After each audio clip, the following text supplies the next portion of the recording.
Hello, welcome to the Rich and BigFooty Tigercast. I'm your host Michaels, and we've got another very special episode tonight with the man who broke all kinds of viewing records on YouTube, Tiger71. Welcome back. Yeah, g'day Michaels. Thanks for having me back, mate. No dramas at all. So the reason why we've got you back is just for another bit of a trade update and some Dustin Martin update. Like I know we know he's signed, but just so you can put the story on the map a little bit more. But before we get to all that, we'll have a quick chat about the upcoming finals game against Geelong. Big game, qualifying final. What are your thoughts on it? Mate, it's huge. I just heard the Geelong coach give us a bit of a velvet slap, saying that, we've never experienced a win, so it's all fantasy for us. We've never experienced it before. So, it'd be good just to get that win, mate. We need it. We get that monkey off the back. If we can beat Geelong, which I believe we can, we've got the talent. Let's put it this way. They beat us by 14 points on their home deck. They got, hashtag free long for a reason, like that deliberate, which wasn't called. They had a few decisions go their way on their home deck. Now they've got to play on our deck, and they've got to play in front of our crowd. 97,000. I can guarantee you 65% of that, 70% of that's going to be Tiger fanatics.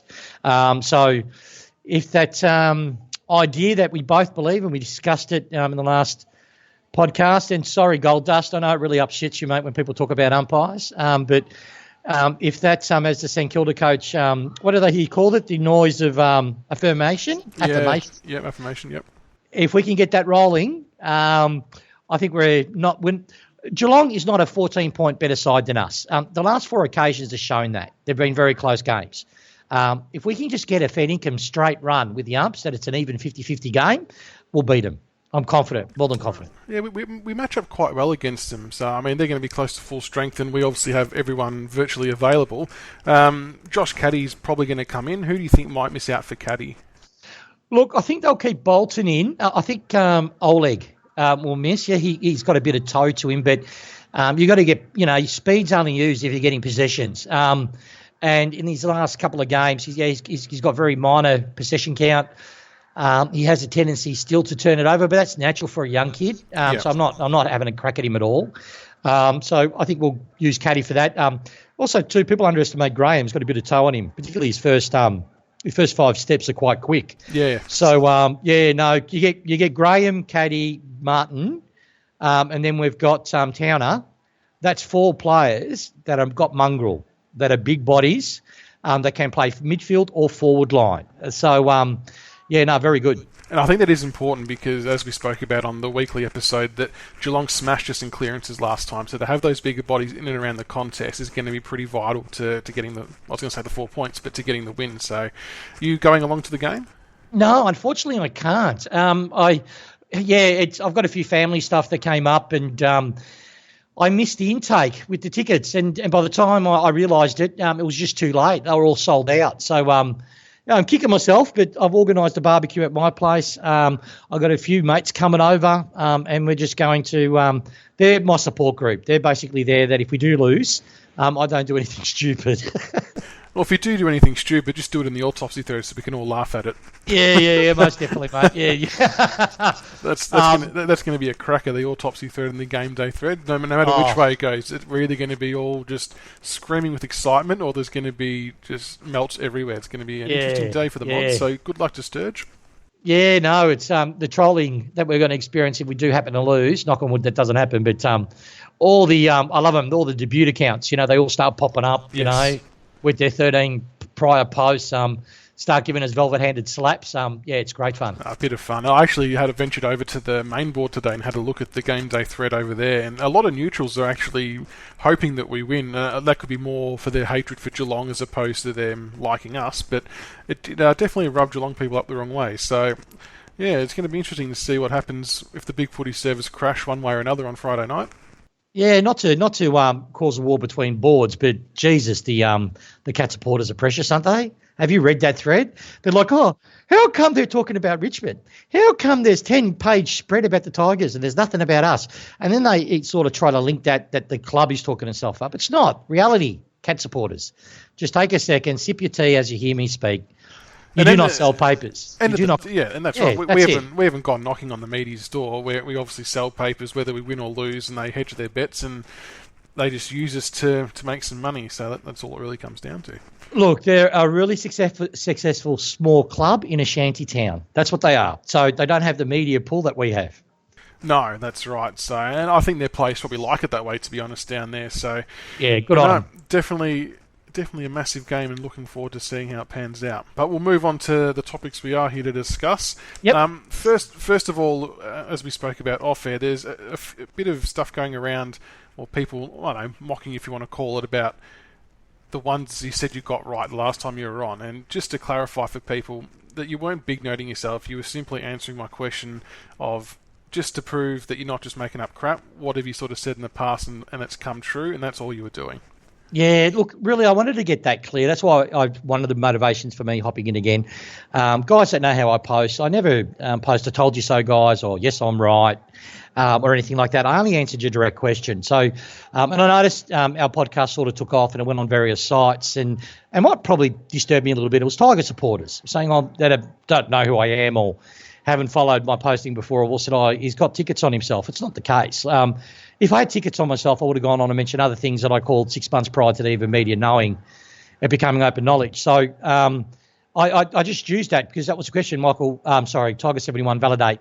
Or Michael's had asked me that to validate it, and so I did. And look, hopefully the Dusty scenario, a lot of what I said basically happened. I'm not going to apologise for it. You know, at the end of the day, we're all a community of Tiger supporters, hopefully. And there's some people in the know that I'm not, and I love to hear them post or read their posting because it gives me a bit of confidence that, everything's going the right way. So, yeah. Absolutely. And like we said the first time, that people do need to realise that some people do actually have good mail and know people. Like, yes, there is a lot of people who do make stuff up for all the fame and glory on Facebook and stuff, but there's little to zero need or motivation for you to have to do that, and you're just telling us this because you want to, and we always appreciate it. So that's right. We'll push on to the man you mentioned just before, Dustin Martin. He's obviously now signed, sealed and delivered, which is fantastic. You did sort of call that out on the last episode, and there was a lot of media speculation, and you watched the interview with Ralph Carr, that he was extremely close, or if not, decided to go to North Melbourne until the last hour attempt to get him across back to Richmond. I personally don't believe it. I think he's just telling them what they want to hear to make it seem justified why it went out for so long. Spot on. Is that what happened? Was there any other background story behind all that? I did a bit of digging after it happened, and obviously posted on our board, and a lot of that Cara sort of backed up about a week later as the dust sort of settled. But, North was never in the hunt, and that's no disrespect to North Melbourne, They weren't really in the hunt. I don't really believe that he gave too much consideration in going to North Melbourne. Look, he would have gone to North. I'll clarify this. He would have gone to North if we didn't lift our offer. That I have no doubt on. But I'm trying to bring it up on our board now, so I'd sort of I put a bit of a timeline on actually the Dustin Martin thread, and I'm just going quickly to come pick it back up. But I sort of succinctly put down what I believe that's happened. So if you give me a sec, it should not take me long to have a look to bring it back up. I'm glad that. I'm not glad, but they were kind of my thoughts. And even people like Mark Stevens were, puffing their chest out and boasting how they got all the inside word and all that. But I don't think they realised that a lot of them were just literally pawns in the North Melbourne camp that Carr was using just to get a bit more money. And to Carr's credit, he did his job perfectly. He got the most money he could for his player with us, and he made himself look really good in the process. So he did. Yeah, he did, and he did it superbly. Like, at the end of the day, he did what we predicted he would do. He basically, okay, now I've brought it up here. Basically, what he did, when it came out, if I can start from the beginning, if you remember, it wasn't really the dollars. I think we offered 800 at 850 or something like that. That's what they were at, and we were quite firm with. So we offered about 850, I think it was, and the money wasn't really the issue. It was more the length of time of contract. That's going through my notes all the way back then. That was the main sticky point. So basically what happened was, as we weren't going to move, and we were fair dinkum, we're not going to move on the price, because what people have forgotten because of all of this, in 2016, Dustin Martin, even though he got a lot of possessions, his reputation got hit because a lot of his possessions weren't effective, or they weren't hurtful to the opposition. And Cochin got marred on the same boot, the 1-2. So early in the year we stayed, I believe from my knowledge, it was about 800K. I know people have reported about 850, but I'm pretty well solid on my source that it was around about 800K. So what Ralph Carr did, he did exactly right. He got to work. He basically put Dusty out there. He got a club that was desperate for him. And look at North's situation. They can't afford to stay bottom four for, let's say, 4 or 5 years. They just can't afford to. There's no disrespect to their supporters, but the reality is they have max 25K if they're on a great day, attendances at their games. They've got a really bad stadium deal. That's why they're playing in Tasmania. They haven't got a huge membership base, so it's improving. And if they're getting slammed, getting 15th, 16th positions 3-4 years straight, they need to sell hope. So, and they've got a lot of money. So, Dusty was like, fantastic. So they went ahead and said, straight away, we'll pay him $1 million. And I think they came out with something like 5 or 6 years. So we lifted, and then Dusty's form, about round 8, round 9, Dusty had delivered a body of work that was really, really great. Like, let's not kid ourselves. It was brilliant. So the club sat back, looked at it and said, okay. Saul knew the offer from North Melbourne. I believe we went up to lift out the length of contract. We tried to hold on the length of contract, but we lifted our dollars. So I think we ended up getting up to close to $1 million with our second offer. Then Carr did it perfectly. Went back to North and said, look, you're not going to get him. You've really got to lift the dollars higher to pry him out. And that's when that ridiculous, which I personally believe is my personal opinion, it was irresponsible to the North Melbourne Football Club. They offered 1.5 for 7 years, which is ridiculous to offer any player. So, and he kept him hanging. And how he kept him hanging, he played the media. Steve-O, it must be mates with Carr. He must be, because only for friendship would you look so stupid. Only for friendship would you help a bloke out by feeding absolute rubbish. There was no way he was going to go to North. And look, he even said when they did that big footy show, the talk was that he might have gone to North Melbourne last week. That wasn't the case. That was just an appeasement so he doesn't burn North and any future dealings. The reality, what I know, we've lifted to 1.1. We stayed at 1.1. We did not move from 1.1. We've stayed at 1.1 since the latter part of this year. So I think around about June, July. And where we did bend a little bit, we offered 7 years.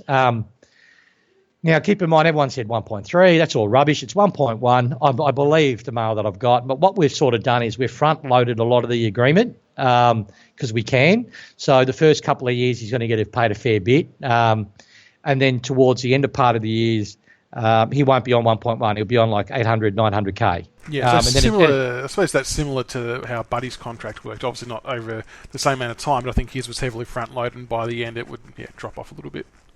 That's why we signed on our kids first. That's why, and I sort of was alluding to that on our boards. When we got Rioli over the line, we got Butler across, Costanza re-signed, and a couple of other kids. Ellis is back on board. We've secured Alex Rand, I think it's to 2019 or 20. Rewalt's 2019. Cochin's 2020. So as they start to come new terms, Martin's only getting paid 800K. It's not going to affect us at all. And by that time too, the actual salary cap, the total player payments, has increased it by about another 4%. So we've handled it beautifully. And it's given us enough of a war chest to still be active, if not this year as well as next year.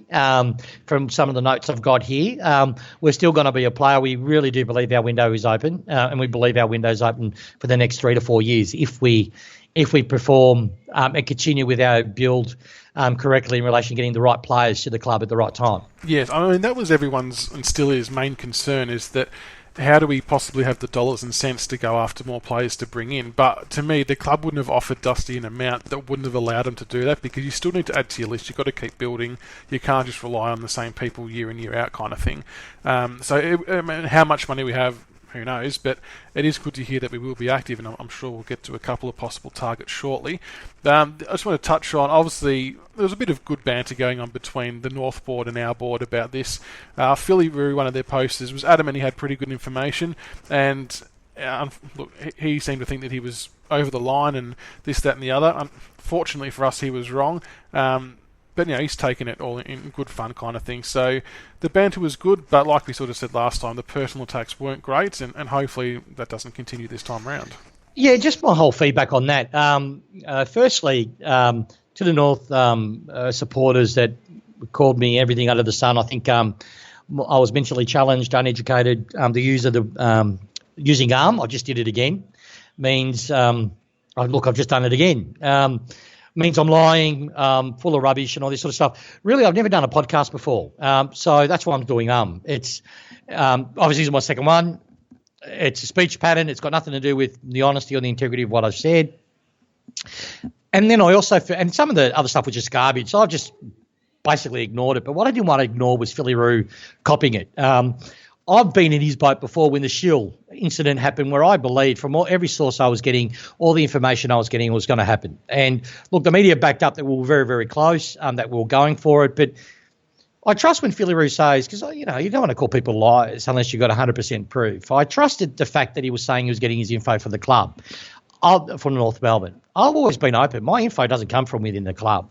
My info comes from outside of it because it's within the industry. So if I'm hearing information from sources that I know, that I trust, that have generally have had a really good success rate, I will believe it. And I'll share it.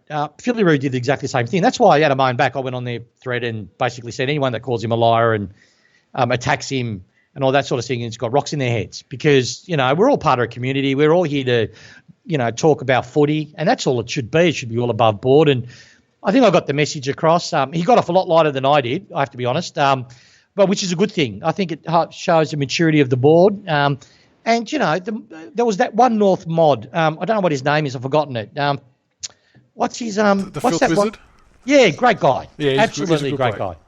So look, there was good relationships that were formed between it. Look, there's a few weirdos on the North. One of them stalks me and tweeted to what's his name? That Whisperer tweet. I don't do Twitter. Yeah, yeah, I know. Actually tweeted him. Are you Tiger71? Which I had a bit of a smile on and a bit of a chuckle. I can tell everyone that's listening to this podcast, I don't use Twitter, never have. I'm old school. It's after my generation, so I don't even do Facebook. I'm still, Michael's is the one that got me onto Skype, which we're using now. I never really use Skype. My kids do. So, that was funny. I found that quite funny. But, There was a good bit of banter between the boards. And like you said, there was a couple of really good posters on there as well. And I even posted on their board too and sort of made it clear that I really hope that Philly Roo doesn't close his account and continues posting, because after all, it's just a football online forum. We're all there to share news and info and talk footy, like you said. And that's it. A good bit of banter, and that's that. That's it. We'll push on to some trade gossip, which I believe you have lined up. So what have you heard since the last time we spoke? Yeah, if I can. Now I'm really conscious of me using the word It's better using than swear words, so we'll roll with that. Now, I mentioned last podcast that as we get closer at the end of the football season for the other sides, news starts to warm up and it starts to get a bit more heated. So I made a few phone calls last week and this week, just generated a few names out there, and they've been repeated. So I'm going to repeat the ones that I think are fairly solid and see what happens. And some of this is on the media already because obviously I've posted it on the boards. So some of this week is news is from last week and so on and so forth. But here we go. I said in the last podcast that we weren't keen on Casbolt, and obviously he's re-signed. It's what I thought from the mail that I was getting. The reason why is, he's a good contested mark, but his work rate, particularly in the last part of the year, was a real concern for us, where our whole club's built on work rate now. It's a non-negotiable. So the other reason too is we believe we have a few good kids in the reserves that are good marks. That like, for example, I believe his name is Moore.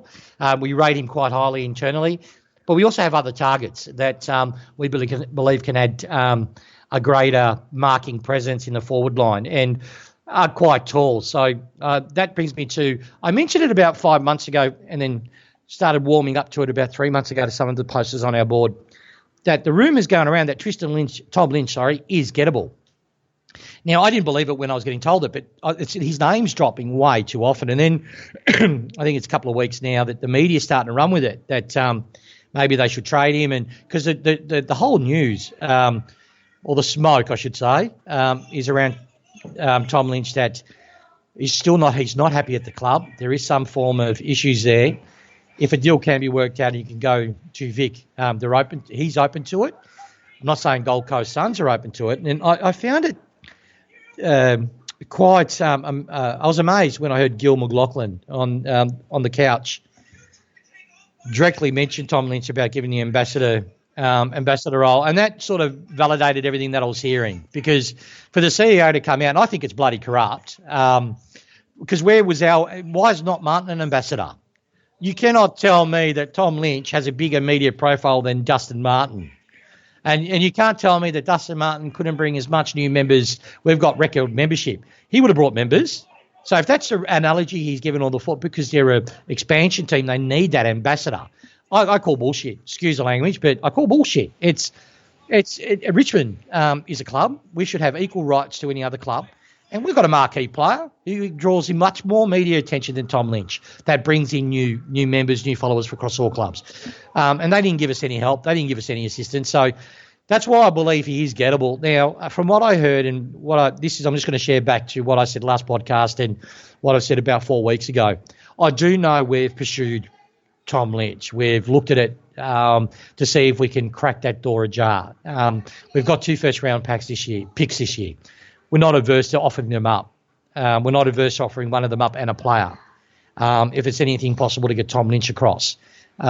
We also have a heck of a lot of cap room. People don't realise that. We've got Lids, we're not paying his contract anymore after this year.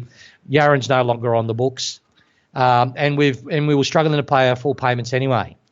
So, because our list is really young. So, yeah, it's exciting times. Do I think we'll get him this off-season? My gut's telling me no. My gut's telling me that he'll probably re-sign with Gold Coast Suns for another 2 years due to pressure also from the AFL.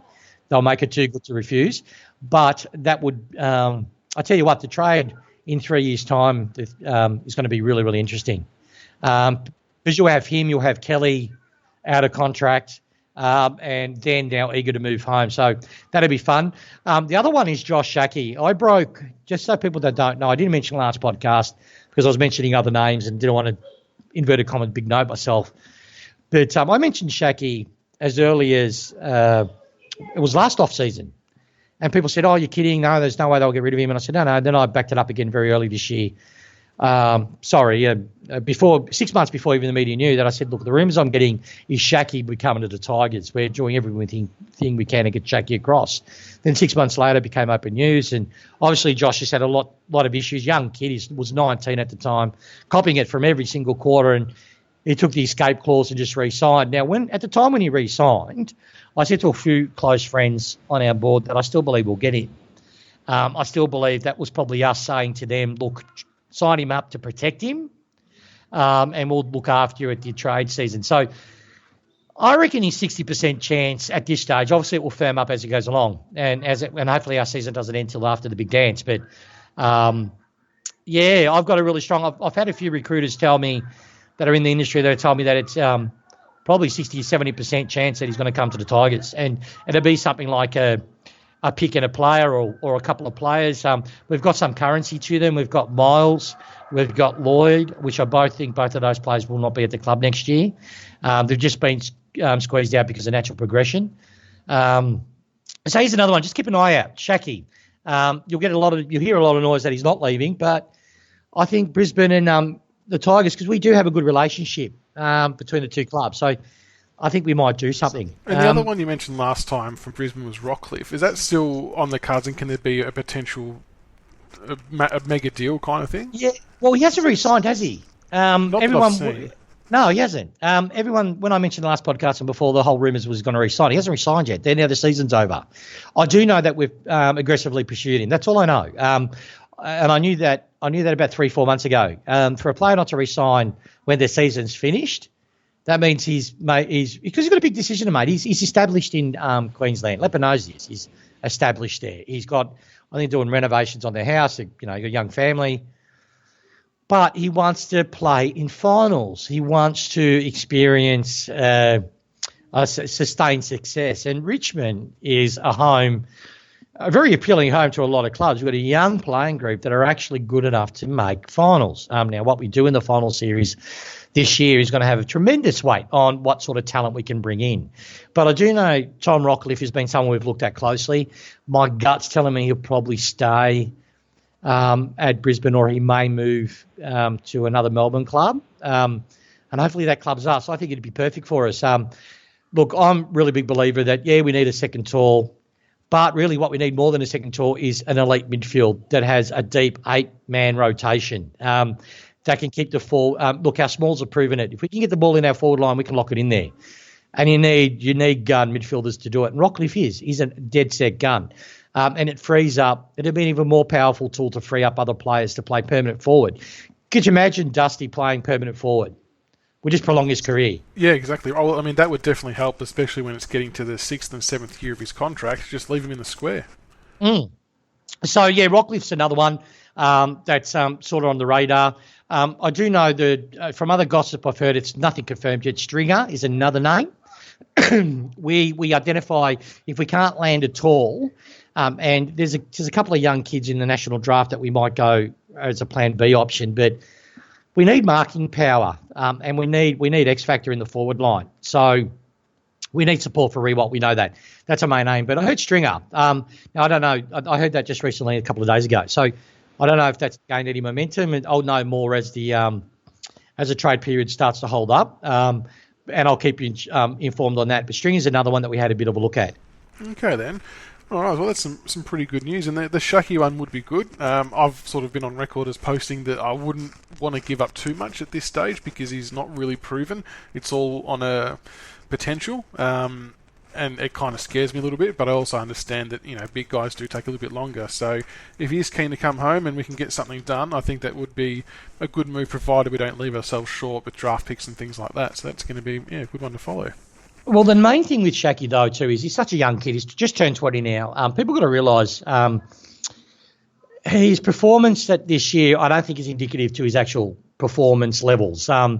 And his stats bear that out in his junior days and what he did at Brisbane in his first year. I think he got mentally battered around, and he's just some people can carry it like Martin could carry it like it didn't even affect him. But some players can't. Some players it really does affect. There's also Motlop too. This is the one that I hate saying. I know Geelong are aggressively trying to farm him out to another club. Now, last year the year before last, off season, we were very close, and then we said no, we went pretty cold on it. So I don't think he's coming to the Tigers, but I do know Motlop won't be at Geelong. I'd be gobsmacked if he's at Geelong next year as well. He's another guy that needs a really, really good final series. He does, and I mean, obviously the last time we played him, he turned it on and played the game of his life. So it'd be nice for him to not do that this week. But well, the averages are he only plays one good game out of 4. So hopefully that would mean that in the final he's not going to have a good one. Fingers crossed. Well, thank you for the news. We've got a couple of tweets that have come in with some questions as well, so I might run through a few of those. The first one is from Oki FC Porto 7, and the question is, hi, with Dusty on signing, are we restricted in trying to improve our list even further? No, it's because from what I know, again, this is the information that I've got, how we've structured the deal has been a win for us as well as for Dusty. We've always had large amount of catch space. If you follow the forums at all for the past couple of years, everyone used to had this running joke about our war chest. And the club spruiked it, war chest. Caddy and Presser did not take half of that war chest. And the proof of the pudding in me saying that is because we had Yaron and we had Lids as well still on the books this year. So, and we still easily obtained Caddy and Prestia. So, yes, we do have a war chest. Oh, I hate using that term, but look, we do have cap space, and we'll have particular for next year. I think we've more convinced that next year is going to be a fantastic draft period. The draft looks really strong, so I think we want to position ourselves this year to get one or two pieces of the puzzle that is an experienced player. I mentioned that last podcast, and that's sort of what I'm hearing. We're going to go a mature age route this year, try to use our 2 draft picks as a weapon to do that. If we can't get a good mature player across because we've got the money to pay them, we will try to get our draft picks for next year as well, so maybe we can bundle them up and get a better pick for next year. Because next year we're definitely going the kids' route. I know that for a fact. And speaking of the draft picks, the second question we've got is from Roxman. Are we definitely looking at trading our first rounders? This could be a tactic so Naish is acquired using late picks or points. Yeah, I sort of intimated that last podcast. Yeah, we are. From what I heard, we don't want to be using our first round pick on Naish. So the first round pick for us is very tradable because obviously we can't use it if we don't have it. So Yeah, we're definitely going to be aggressive in that sense. I can't wait for Nash to play at Richmond. I seriously can't. I've followed him a little bit this year, more this year than other years. He's great. He's got this beautiful burst of speed.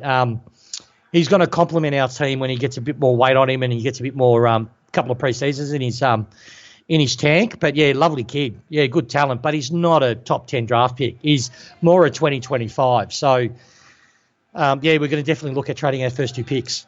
I think that's a smart track to go down to, so we don't cough up the first round pick, because obviously with the bidding system, clubs are going to make other teams earn it and pay as much as they can. But if we simply don't have the picks to use, we'll just have to bundle up a few later ones and go into point deficit or whatever we have to do. But no, thank you for that. Thanks for sending through the tweets, people, and we'll keep doing that in future episodes as well.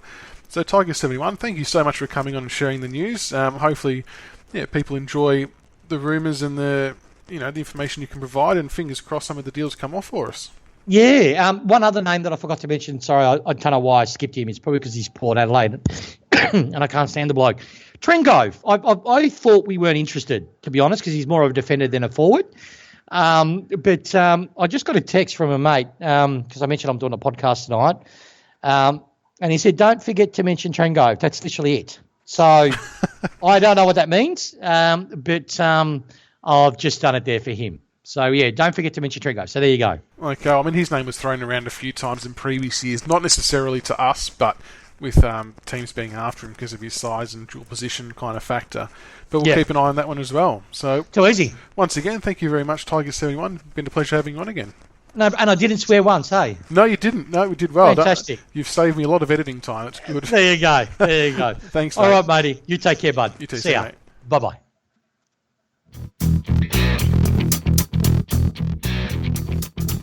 Thank you for listening to another episode of the Richmond BigFooty Tigercast. Be sure to subscribe to the podcast on iTunes and YouTube so you can follow all the roast and toast, the reviews and previews, and all topics Richmond.